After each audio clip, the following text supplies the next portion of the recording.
People always ask how I balance my family life with 400 shows a year. I'm just doing what I love with the people I love. It's my magic life.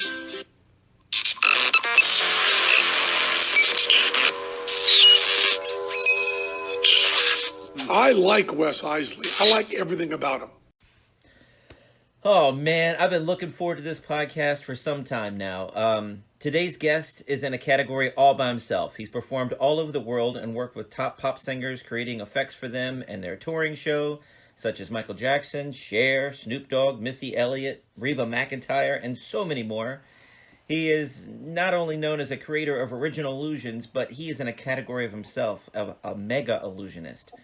He's made the space shuttle disappear, Tower Bridge, Taj Mahal. He's made them all vanish in front of live audiences. I could talk about him all day, but since he's here, let's all welcome Franz Harary. What's up, buddy? Hey, it's a pleasure to be here. You know what's interesting is to hear that the pop stars that you chose to list, because I've done hundreds, right? But listening to the ones that you chose to list sort of tells me who your audience is or who we're playing towards. So there's a little interesting, demographic study to start right off. You know, there was a list of like 30, and I'm like, you know what? I'm picking out the ones that are my favorites, and there you go. I really did. So that's funny, man. But go ahead, let's start it off. Let's mention some others that I didn't. Can you name off more? Mention others? Holy crap! Justin Bieber, Timberlake, Madonna, Stevie Wonder, Alice Cooper. Wow. Earth, Wind, and Fire. It depends on who you are. Depends on how old you are. Depends on what it means. Tiesto, really depends on who you are, and those are the names I tend to pull out, So, Alice Cooper, the first thing that comes to my mind is the guillotine.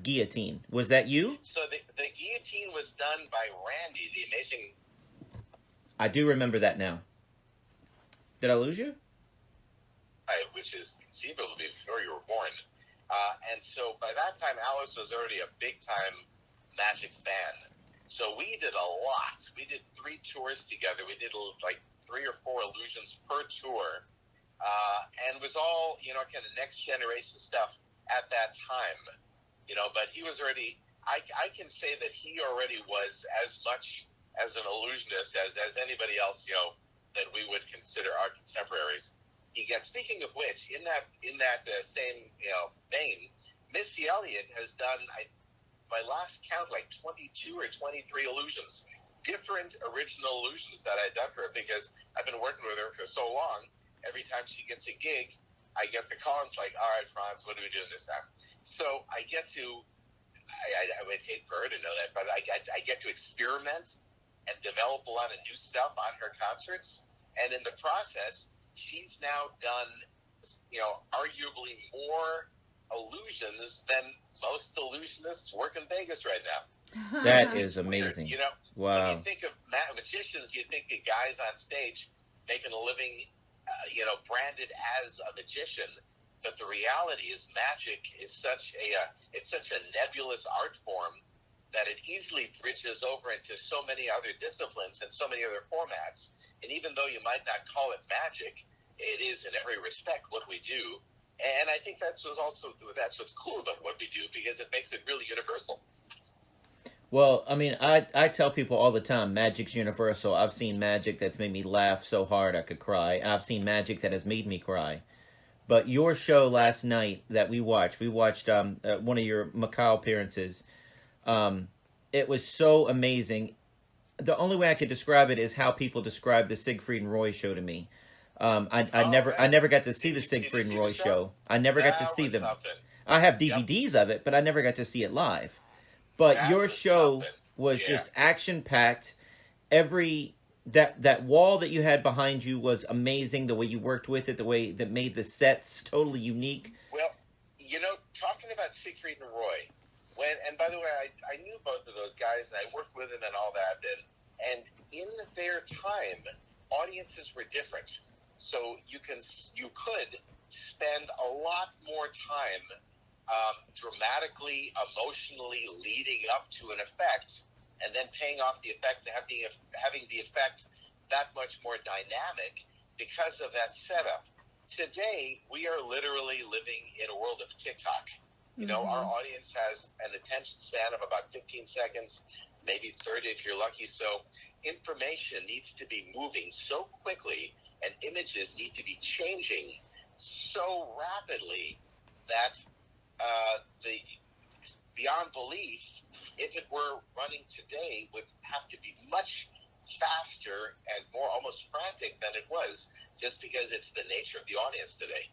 But it's you know, in the time, they had this great luxury of really being able to paint these fantastic, you know, worlds, these beautiful images, and spend time creating these worlds, which is something that unfortunately doesn't happen so much anymore. But you know, and again, with every other art form, magic's got to continue to evolve. Well, with your wall, I mean, you did paint different sceneries, different backgrounds, different worlds, different. I mean, it was almost like putting a DVD in, and you're in Avatar, or now you're in a bank vault. I mean, it was amazing. I love that wall. Well, you know, when I produce something new, this has been for the last 15 years now. Anytime I create something new, I have to visualize it in my mind, literally at 30 frames a second, because in a sense, what I'm doing is producing a live video, a live television show. So you start with the magic. I always start with the magic. What's the effect? Then what do I want this effect to do to my audience? Then you find the music, you wrap around the music and the staging. And once you pretty much got that in your mind, locked into the music, then it becomes about the environment. And the environment needs to be designed. I've got a fellow I've worked with for 20 years now named Glenn Grillo. He's this award-winning graphics guy. But the graphics need to be designed literally to not even a second, it's to the half second of what's going on visually on stage. So, for example, we've got one scene that we do this kind of Chinese temple, right? Right. And on stage, there's a lot of fire, actual fire, propane fire. So when the fire is happening on stage, we have to do a lot of tests to understand the lumens that are created by the fire and the ambient light spill that's created off the flames. And once we know what that light spill is, that then needs to be graphically painted into the video image. Because if we want the audience to buy into the idea that the illusion of the location is real, that means that there's a fire on stage. Those flames, those flickering flames, are going to be lighting up the scenery in the video. You follow? Dude, I watched it last night. So everything is extremely interconnected. It's not about learning a trick and you know, coming up with a routine and going up there doing it anymore. It's everything is so fantastically connected. It's this giant clockwork machine. Now, the problem with that is once you've created this and once you've worked it all out, it's very expensive to change it. So it really does become this machine. And as a performer, you become one gear of this machine, which isn't great because it doesn't give you the flexibility sometimes that you like, but it's enough for being able to create something that's going to be visually compatible with everything else that's out there right now. Again, going back to a TikTok audience, you've got to literally hit them in the head, and to do that means you're pulling out a vastly larger bag of tricks than even 10, 15 years ago. Well, when I see what you're saying when you say you digitally painted it, because when it hit last night, I mean, it was a beat in the music or something, and just the flames engulfed that stage. Right. I paused it, So, and I just started clapping for my wife. If they go to YouTube, Franz Harary, I think, Burned Alive, or YouTube the guy, you'll see it. It's all over. But you can see about half of the flames are real. The other half of the flames are on video, and all of the video elements of this Chinese temple, the reflections of both the real flames and the digital flames, they reflect in all of those, you know, in all of those elements. So there's just a ridiculous amount of geometry and mathematics that has to go into all of this, and it is honestly a brain screw. I'm not nearly as computer savvy as I wish I were, so I tend to do most of this internally, literally closing my eyes and then drawing thousands of sketches by hand, and then sitting with my graphics and just working this stuff out. It is a more just crazy brain puzzle than anything I ever imagined doing. When I started doing magic, I never thought this is where it was going to lead me. I thought I'd be working in a world of black art and strings, and that's where my language ends. But that is all gone, unfortunately. So what was your start? I got a magic set when I think I was 13 years old. And about the same time, Doug Henning was on television, and Doug Henning was really freaking cool. And playing with his magic set, I remember there was like a ball vase I was doing and a paddle trick. But I was just amazed how these really simple little toys, plastic toys, could fool my parents and fool my teachers. And I don't know what you were like as a 13-year-old. I was a major geek, and so suddenly have this power. It's wow. It's kind of life changing. So I kept going and buying more little tricks and very quickly trying to invent my own tricks.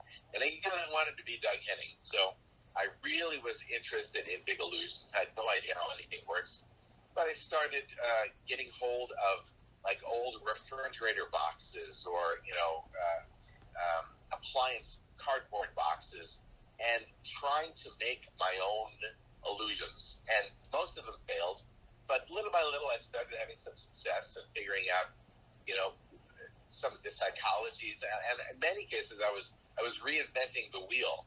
But with this process, I learned so much about, human nature. And I mean, I'm 14, 15, 16 years old, but figuring out how people think. And I started discovering these formulas.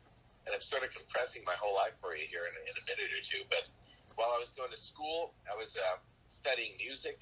Eventually I went to Eastern Michigan and the University of Michigan on a music scholarship, but still inventing magic. So I convinced the head of the marching band, University of Michigan, to let me do magic for halftime shows. And again, I didn't know what I was doing, but I'm kind of making it up. And in the process, came up with a number of principles that allowed me to make people and objects appear and disappear in the center of a football field surrounded by, 100,000 people in the day.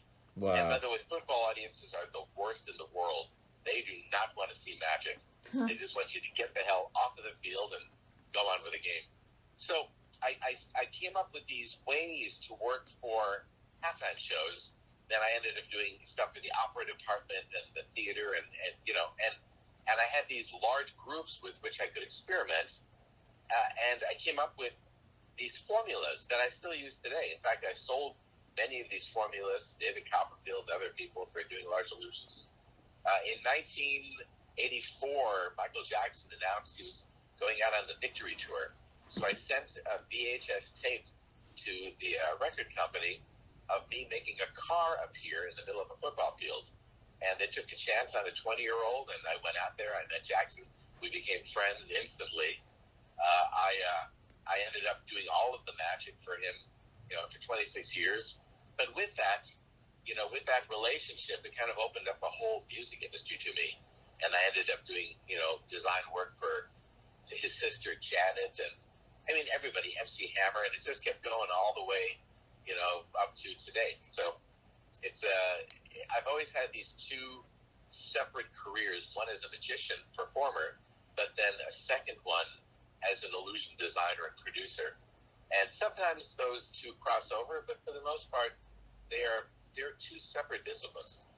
A 20-year-old college kid sending a tape to Michael Jackson. I mean, I can't imagine that any of your friends would say that was a good idea. That was just you're wasting your VHS tape. You're wasting postage.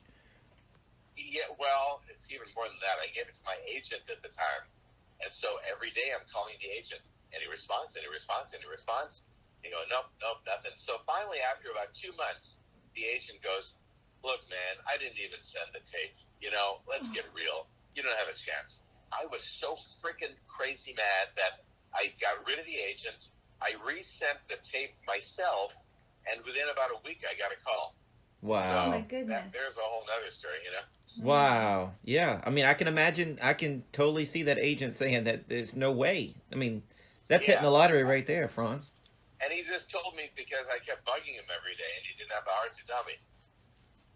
Wow. Wow. Well, let's see. What was your first mega illusion? Was that was the high school or outside of that? Illusion. Let me think about that. Probably making a car appear. I figured out this way to make a car appear with basically just a piece of fabric and my friends, and that I sold it to a lot of magicians, and as I said, to Copperfield and Kevin James and others. And it's also been ripped off quite a bit. I was able to protect it legally, although it's really, that's a whole other story. We don't have to talk about that. But even though it's protected, many places throughout the world, people don't know, so it still gets ripped off. So I've had many people rip off this car appearance, and you try to please it as much as you can. But that's the first thing I came up. That's when I was 16, and then it kind of just went from there.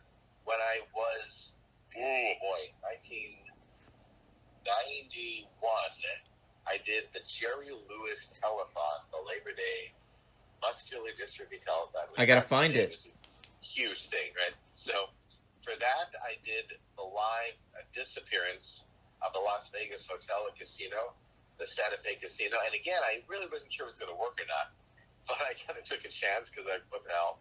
And also on that same show, I did a teleportation of some people from the audience from Las Vegas to New York and back. And this was, before streaming, so everything was done during live satellites.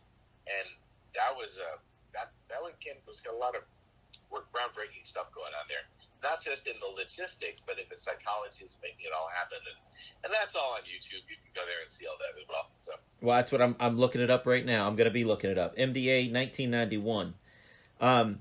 So somebody like me, I haven't done anything major, mega. I mean, I've produced a motorcycle once with my wife and everything, but I had to make up my own way of doing it. How do I know if I'm stepping on the toes of somebody like you that you have it secured and I'm not? I don't want to do something bad. You get it out there, and you hope your friends tell you about it. I have had that experience myself. I've reinvented the wheel many times. Okay. And you put it out there, and then like Chris Harder, one of my buddies, go, hey, that's the thing that Mark Wilson did back in the 70s. Like, oh no, you just hope. That's the best. The best you can do is that you surround yourself with people who know, and then if it does happen, then your choices are you call up that guy and say, oh, I have made a grave mistake. Is there something we can do? I've had guys call me up and say, look, it seems like I'm doing your thing, and I feel really bad about it. So, you'll do some sort of a deal or some sort of a credit thing or something. But then sometimes, it's this situation where you just got to kind of do the right thing and walk away. So it's an ethics question more than anything, Well, I love you. I respect you, man, and I definitely wouldn't want to step on your toes, but I don't know. I think yours always looks better than mine, so I don't think I copied you. Send me a video. I'd love to see it. Yeah, I will. Let's see. What else, Natalie? I have so much. I want to skip around because I got the Dubai stuff. I got Dubai on here. What was your work in Dubai? I know about Macau. Dubai? I have. That's obscure. I have. You get. Sure. No, maybe not. If you're not sure, I'm not sure. Dubai's all right, but it's not on the top of my list. No, but I did a thing recently. Was that the car? I've just done a lot of gigs in Dubai. Okay. Most recently was Abu Dhabi. I did the 50th anniversary of the Emirates or something like that. I should know this, huh? That was like a $20 million production that I can't remember when it was for. That's awful. Wow. There are 3 shows that right now are frozen in time of mine in China. One of them is this show that I designed all with marine mammals, with dolphins, walrus, seals, beluga whales, and it's all these animals doing illusions, but actually doing illusions, not just being like animals in a circus. That show was in production until COVID struck. Everything was shut down. And so when I can finally get back into China, all of the animals will have forgotten everything, and we got to go back to zero. And then there's 2 other shows. I had one running in Sanya, which was the next evolution of a place I had in Macau called House of Magic.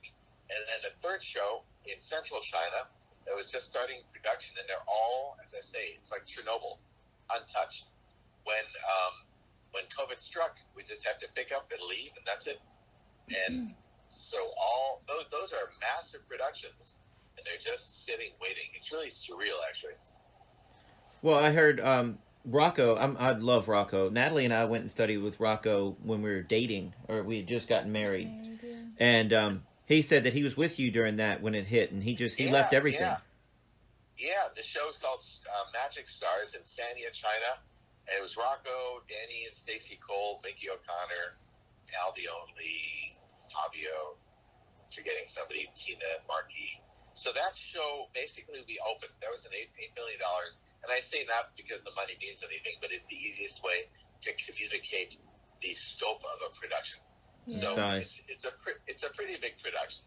Major LED, sound, light, video, staging, all that stuff. So the show opens. We get great reviews. I've got sunshine coming out from every orifice, and everybody loves me. And 2 days later, we start hearing about this virus in the middle of the country.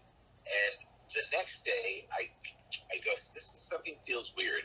So I go to Marky Li Yingwu. He's actually a Taiwanese magician. He is my cameraman. Everything I do, I carry him with me, and he's sort of my documentarian. He shoots everything.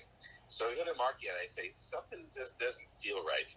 Go out and shoot this show like this is the last time you're ever going to be able to shoot the show. So he's on stage, almost complete disregard for the audience, running everywhere he can to get the shot, tell the story, capture the show, right? As soon as that show is done, suddenly there's a bunch of Chinese government officials, with the black suits, walking around the stage, speaking in Chinese, and something's going on. And sure enough, we got the word, we're going to shut the show down for a week. We thought, well, okay. So keep everything in place, illusions, wardrobe effects, everything in place, everything ready to go. We're going to leave the theater, and we're going to come back in a week. So my wife and I went to our home in Tokyo. Some of the staff went back to the Philippines, to Malaysia, to, different parts of wherever they live nearby. A couple of people went to vacation in Thailand. And days go by and we're not going back, are we? And it started to become apparent that this was not going to reopen in a week. So about 5-6 days later, we realized we're in trouble. We had to get everybody out of China as quickly as possible. So now we're doing this remotely from Tokyo. And as we're booking flights for people are driving to the airport. And as they're going to the airport, those flights are being canceled. So it was like the evacuation of Saigon, So finally, it was just get people out of the country, anywhere. So we had people flying to Vietnam, to Rio de Janeiro, just out of the country, and then they could eventually get to their home country. So everybody gets out, and it took a couple days, and everybody basically evacuated China, and then the show sat frozen in time for about 6 months. Until I get a call from the client said, look, we're dying here. We spent a ridiculous amount of money to open the show. We have got to reopen it. We've got to have the show run again. But I can't go into the country as an American because China's not letting foreigners in because of COVID. So I had to reproduce the show using only people that could get into China, which meant 3 people that I already had on my staff in China, 2 people from Taiwan, 1 person from Macau, and then we hired everybody else locally. So the person of that little group of 6 people, the person who knew the show the best was Marky, my cameraman, because he had shot the show. So, Marky, you're it. So he is now the star illusionist. Oh, wow. So he replaced me. He became the star illusionist, and now his face is on posters all over the city, and so it's a big day for him. That show ran for a year, and then finally they had another explosion of COVID, and it ended up on life support. so the show is shut down again.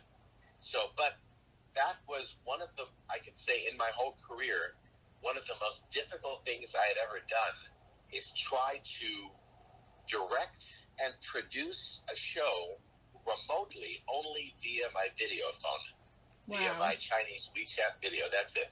So every day from 6 o'clock p.m. until 4 o'clock in the morning, I'm sitting there in my office in L.A.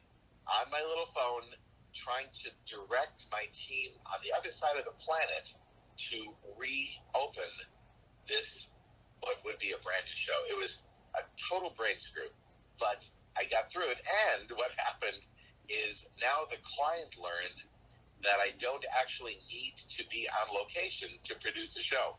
So they had me produce a second brand new show, which was this parade, and I did the whole thing remotely as well. My concern is that the message was that I can do this without having to give them the expense of travel and logistics.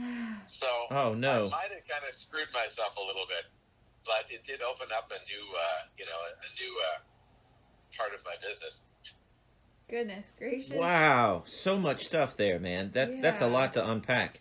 So, are you written out of your own show then, or will you get it back?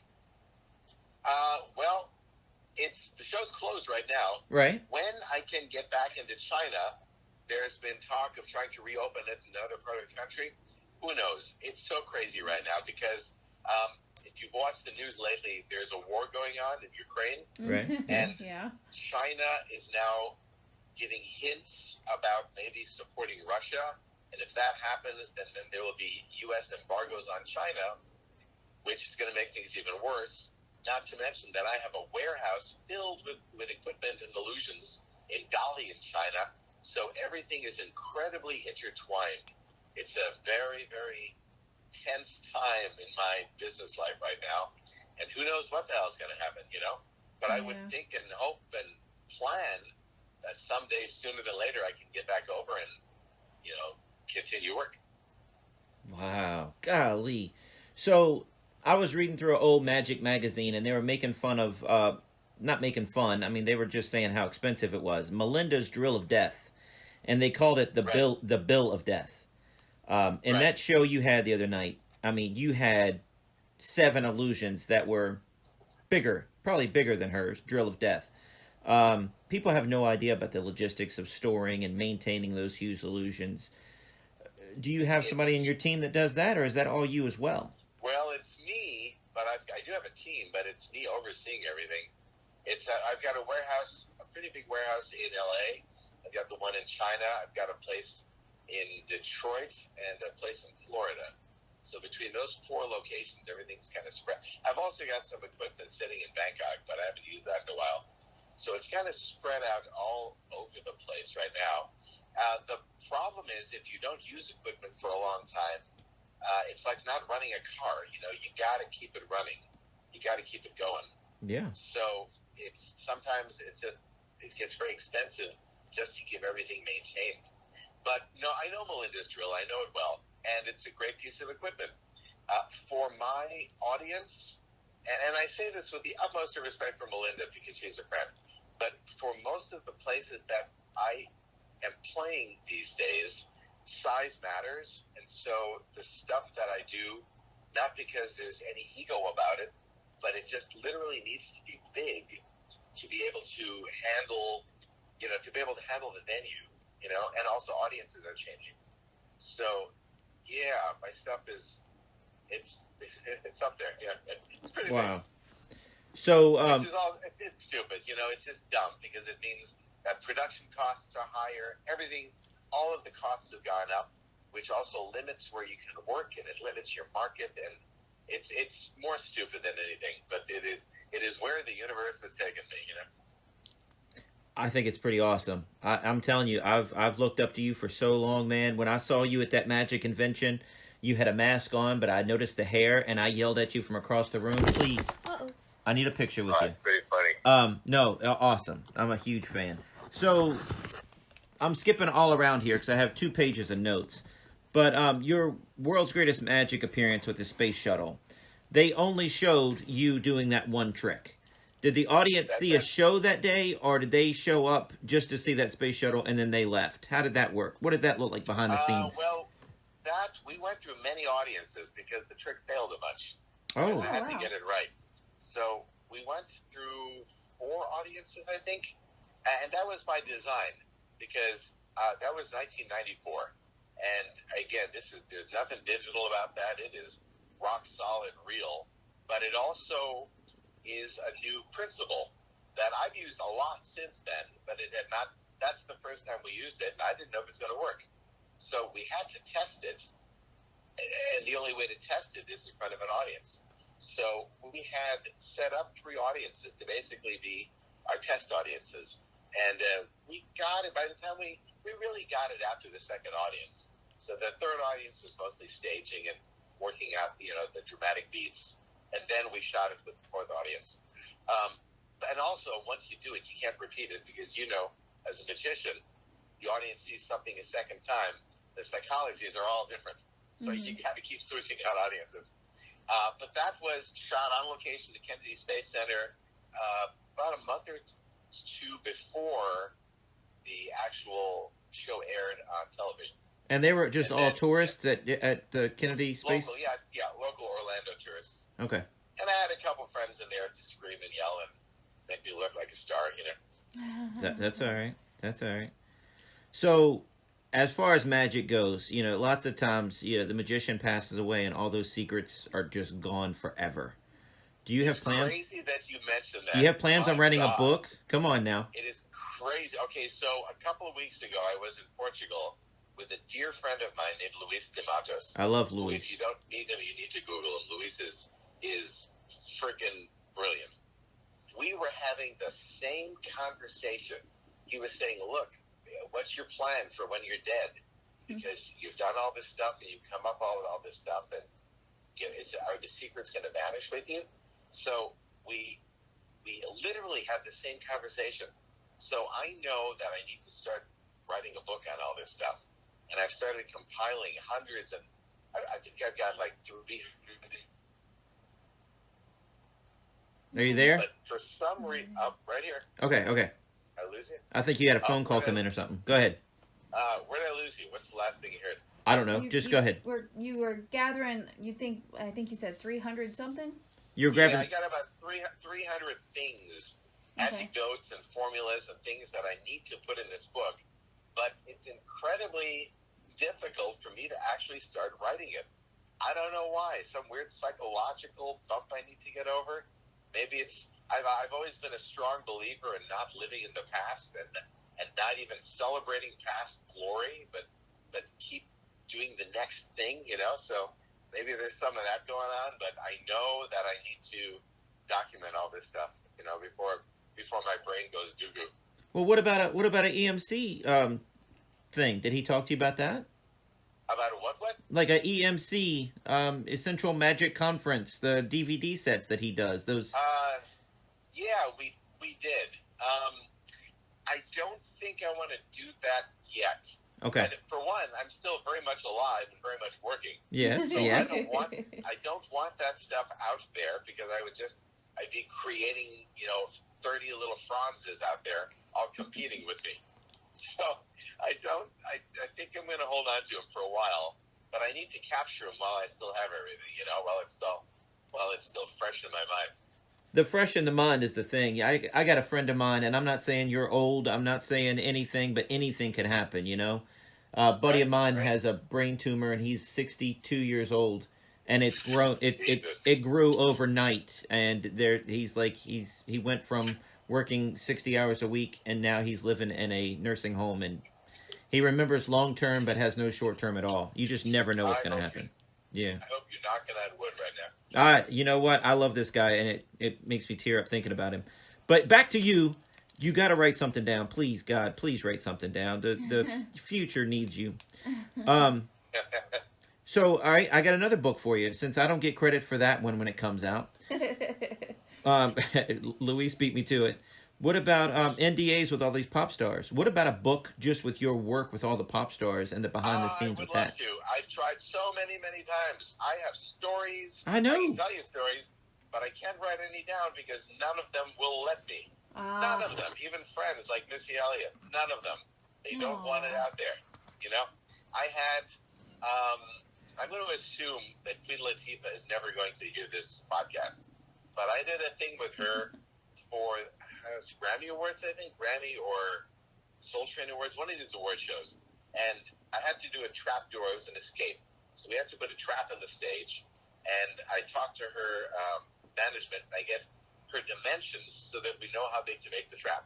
Because as you know, as an illusionist, you want that trap to be as small as you can possibly get it. Just big enough to, pass a body through. So we make the trap, and she comes there and she looks at it, and there was no way in hell she was going through that hole. Oh, it was not going to happen, but now, who takes the blame? So I didn't want to say, hey, look, this is what your manager told me, because now the manager gets it's this horrible social mess. What do you do there? I've had a lot of stuff like this. I've had stuff where there's a group called Houdini, literally called Houdini. They're a rap group in the 80s. I did this vanishing turntable for them. And it was basically a turntable and mixer on a mirror table, and all they needed to do is hit one button, and really faster than the eye could see, the whole turntable and all the equipment would drop into this mirror table. Very quick. It was really cool. But these guys, being big stars, wouldn't rehearse, so they showed up at the last minute, and I said, look, guys, whatever you do, don't hit that button until the end of the show. And they didn't care. They're being stars. So we go out. This was at the Apollo Theater, or some TV thing, I forget. And they do the first song, and they go halfway into the second song, and sure enough, one of the guys knocks the button, and gone. Disappeared. Everything, their whole set gone.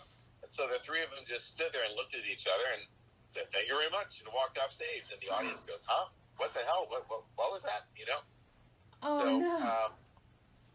There's a lot of stuff like this. The first gig I ever did for Michael Jackson, really didn't know what I was doing. So I designed a levitation for him. And I thought I would do an Azra, which was a whole lot of stupid going on, because we rehearsed it in Los Angeles in a big sound stage, and everything was fine. But when we got out to the first outdoor venue for the first show in Missouri, Kansas City, Missouri, it's windy outside. So in the afternoon, during our tech rehearsal, Jackson lies down on the table, and the Azra goes up, and a wind comes in, and suddenly the Azra starts flying all over the place, which, of course, everybody believes to be Michael. And I'm looking down in the crowd, and all these record executives and lawyers are just turning white because they're seeing their $1 billion investment flying out of control in the air. And I'm thinking, that's it. I'm done. I'm going back to Michigan and doing birthday party shows the rest of my life, So there are so many top star related stories, but I can't put any in print. So be it. So I'll put them on podcasts like this, and this is how they live. God, all right. So my wife is a huge Reba fan. Do you have any stories about Reba? Reba's freaking great. Is she? That's good to hear. Oh my gosh, she's great. And now I last time I saw her was 20 years ago. That was a long time. So a lot has happened in her career and her life since then. But she's just incredibly easy to work with, I remember first time I met her was in her hotel. This sounds so creepy, doesn't it? In her hotel room in Beverly Hills, where she was with her then husband, whose name I forgot. But I remember thinking he was also a singer. And so we were working out this thing where she was going to appear. And so we had to figure out, could she move in this way and that way, do this? And I remember us in her bathroom, and she's leaning up against the cabinet and just doing some really weird stuff, very physical, not glamorous in any way.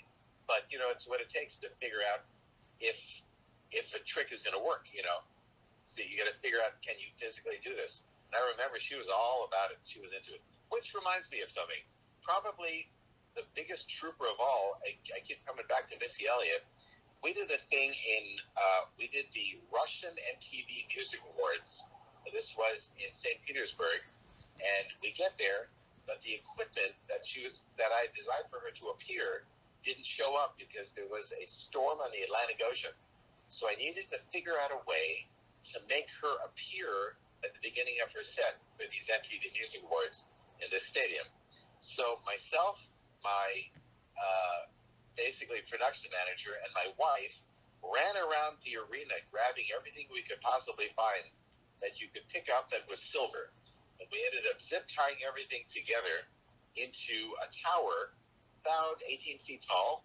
And as ridiculous as this sounds, I always carry a parachute with me, because if all else fails, if I got a parachute, that's enough. That's really all I need to do some sort of magic.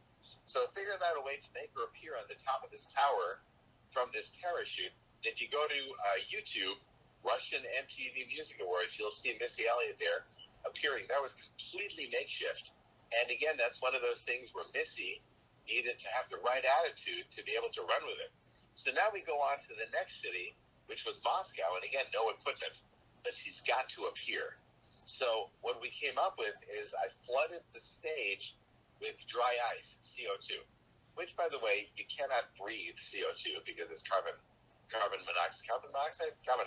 Dioxide, yeah. So we flooded the stage. She got down on the ground, covered up with a piece of black fabric, and then did a commando walk across the floor of the stage, holding her breath underneath the CO2 till she got to the center of the stage, whipped the fabric off, and stood off and made her big appearance. Wow. God bless her. Pretty damn good. That's a trooper. Yeah. But I don't know a lot of people that would have done that, So that's really what it is. To be in this business and to have any longevity in this business, you've got to be a trooper. You've got to have the right attitude. Really, that's what it's all about. Wow. So I'm looking through all these YouTube videos. I had a blast doing research on you, man. I mean, I've known you for a long time. Not known you, but known of you for a long time. The levitating car. Was that a car company that asked you to do that? Was that the airport asking for art? Which one are you looking at? I did a bunch of them. Oh. You talking the flying around the audience? No. I was just talking about one that was like an art piece where people could walk up to it and it was the airport. levitating. That's another thing. That was for India. That was at like a dozen airports throughout India. That was for an Indian car company, and I designed it, but again, didn't really know if it's going to work for sure. Built the whole thing in India, produced it in India, and then it traveled around. That's a static illusion where it just, it's floating there, and people can walk around and take pictures. But I've done a lot of other floating cars that's a lot more intricate than that, including over the audience and flying around the stage. You Google flying car, you'll find a lot there. Better stuff, actually, than Wow. Well, I'd never seen the static one where people could come right up to it also. Yeah, it's a 360 thing. That was, again, you're given a puzzle. They want to float a car, and they want it to float 360 degrees in an open, well-lit space. How do you do it? So you got to get creative, and all these things become puzzles of geometry and psychology and engineering, Well, Natalie and I worked on carbon arrow effect, and that's what we tell people too. It's just problem solving. That's it. Because exactly it. they spit out 500 Post-it notes and says, "All right, we're doing these 3 in 3 days. Now, how are we going to do it?" They had They had an ice sculpture that they'd already bought and had it. It's 700 pounds. Well, we can tilt it back. Nope, it's 700 pounds. Oh, we can do this. Right. Nope, you can feel the coldness from it. It's 700 pounds. So, anyway. That's it. Let's see. So the Moscow show, not Macau show, sorry. Yep. Not only was that backdrop and wall beautiful, the stage that had when you made the motorcycles disappear, how it raised up and you could see under it, so it vanished above. And then because it rotated, you used it for the 360. When the girls walked and that room moves, the 3D, that was amazing. Right. And when they danced and golly, man, that was all. Did you come up with that idea for the dancing and using it? Okay, now I'm going to sound like a dick. No, you're good. You're good. That I do. I'm a complete control freak. If you see me doing it, it's mine. I don't work with any other magic designers. It's me. Everything is me. So yes. Well, I didn't know if the choreographer used that to do the. No. I work with the choreographer, but the choreographer is under my direction. So I know I want to do this. This is the effect. This is how we're going to do it. So the choreographer will stage. He'll stage the moment, but I still have to do music and video, you know, the graphics and all the robotics and everything. It's all, you know. Yeah, and it's probably not a great thing, but I'm such a control freak that it's to my own detriment, because I could probably get a lot more done if I gave a lot over to other people, you know? Dude, I think you ought to sell the Macau show on DVD. I was floored last night. I was blown away. It was amazing. You know, it's all out there. If you go to YouTube, I know. It's all on my face. It's all out there. Yeah. I would have happily paid for it. It was amazing. Did the appearance of 6 girls, motorcycle vanishes, mega illusions. You did a song and a half with 4 girls at once. Now that's something that you created. Oh yeah, yeah. Again, if I do it, it's mine. The only thing that I do that's not mine is knock coils. That's it. Yeah, it was amazing. And when that crate, I'm not trying to spoil anything because I want people to go watch it. When that crate imploded, Natalie freaked out a little bit. She really thought you were in danger. Well, the legs fell out. That was fun. That's what I was working for. She's the legs. Yeah, it was awesome. It was awesome. Dude, I know you're getting ready to go out to Vegas right now, right? You got a gig going on tonight? At this moment, well, I was talking to you while I was driving, and I realized I'd run out of gas or close to it. So I pulled over. I am at a gas station in the middle of no place, pumping gas right now at $6.29 a gallon. Look at that. That's something. Oh, my goodness. Yeah, golly. So that is my experience at this minute. We bought an RV to travel with my family because I told you we had the 1-year-old twins, a 10-year-old daughter, my wife, myself, and a babysitter. And it cost us $1 a mile to travel to do the shows now. It's awful. Crazy. Yeah. Crazy. But you're traveling in a hotel room, so that's not bad. Traveling in a hotel room, and we don't have to stop for potty breaks for 6 people, and we have our food there, and it just makes traveling. We were spending 20-hour a day driving and lots of stops, which adds to our travel time, and now we don't have to do those stops. Yeah. Just gas. That was been my dream. I always thought it'd be the greatest thing to travel around the country doing shows in an RV. You know what? There's room. We got room. Come on, hop in with us. Great. Your shows in China are delayed for a while. Come hang out with us. It'll be a great time. Yeah, I can be your stage tech. There you go. Man, do I need the help. Let me push around road cases. That's my dream right there. No, I wouldn't make you do that. I got my twins for that. Out there, as soon as they're able to, boy, they're going to be carrying that stuff for me. Oh, you know it. And now are they identical twins? They are. Wouldn't that be a jackpot? They are. Oh my gosh, you win the prize. Yeah. Penn Jillette said, one of them's going to be having a wig and he's going to not claim it in 5 years. Yeah. One's just going to disappear. Yeah. Dude. Yeah. Gosh. Like I said, man, I'm such a huge fan. Talking about the gas station, what about your car wash? Are you still doing your car wash interviews? I got a couple more of those to air, but I kind of did it. Those are done. I'm fine. I did one with Luis in Portugal. I'm not doing them, but it's done. I'm ready for the next thing. Okay. But if I see you, we can go through a car wash. That'd be fun. I'd love to. No, so if people don't know, he was doing a 5-minute interview thing, like a podcast, but it's just 5 minutes while he was in the car wash with people. So it started right when he put the quarter in or whatever. Yeah, a lot of good people. Yeah, Nice. yeah, you on did. my Facebook. Send people to my Facebook page. Well, let everybody know what it is. What is it? Franz Harary fan site. I should know this. Go there. Franz Harary fan site. And then Franz Harary YouTube, or go to my website. Just like me. Just be my friend. But Franz, Franz, the last name always trips me up. Harary. Harary. There you go. FranzHarary.com. TikTok, you have the, I call him the junk food critic.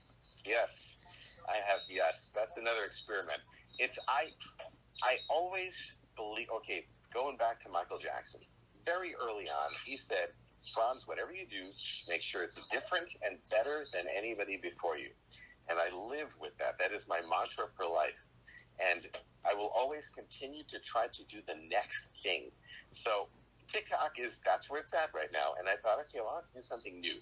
So I came up with this experiment, which is basically me just reviewing junk food. Maybe it'll work, maybe it won't. but it's the next thing, you know. And I'm always going to keep trying new things, because that's what makes this whole business exciting, you know. It's that experimentation.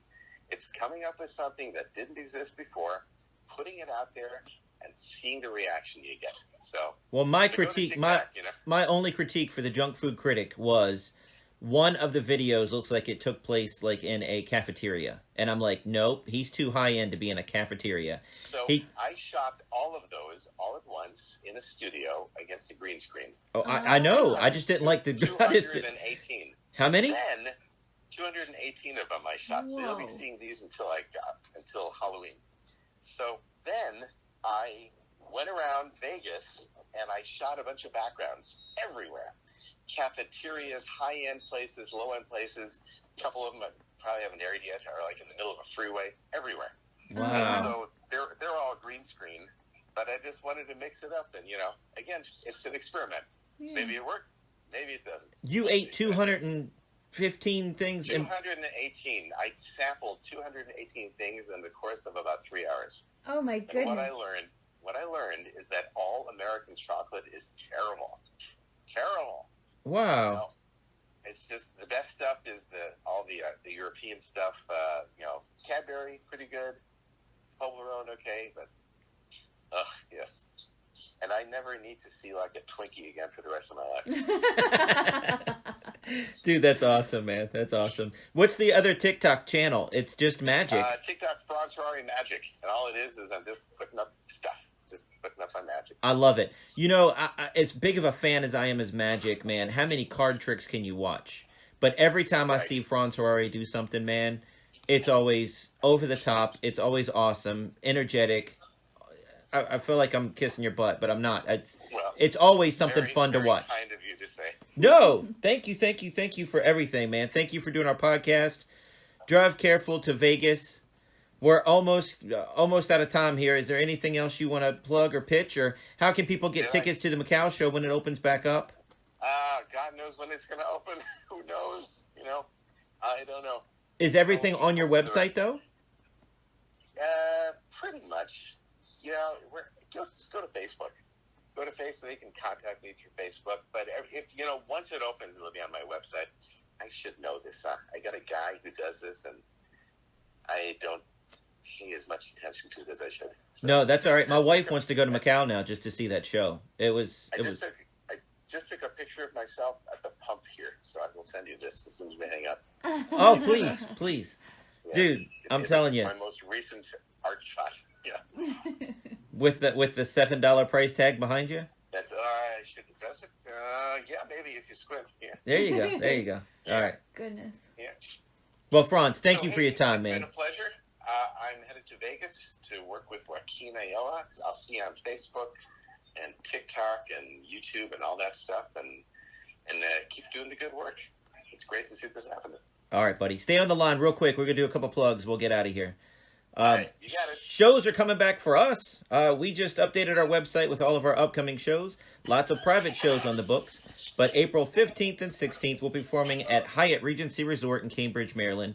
Come out to see our show as you enjoy a beautiful day by the bay. And our television show, Wes Iseli's Magiclife, has been picked up by Golden Media Syndication and is being syndicated all across the country, so check your local listings. And check out wesisley.com for our merch, such as hats, t-shirts, cards, stickers, and plenty of magic you can do. See you next week. Check us out online at wesisley.com and patreon.com/Wes_Isley for behind-the-scenes videos, blooper videos, never-before-seen footage, discounts on merchandise, magic trick tutorials, and more. That's Wes Iseli, spelled Wesiseli.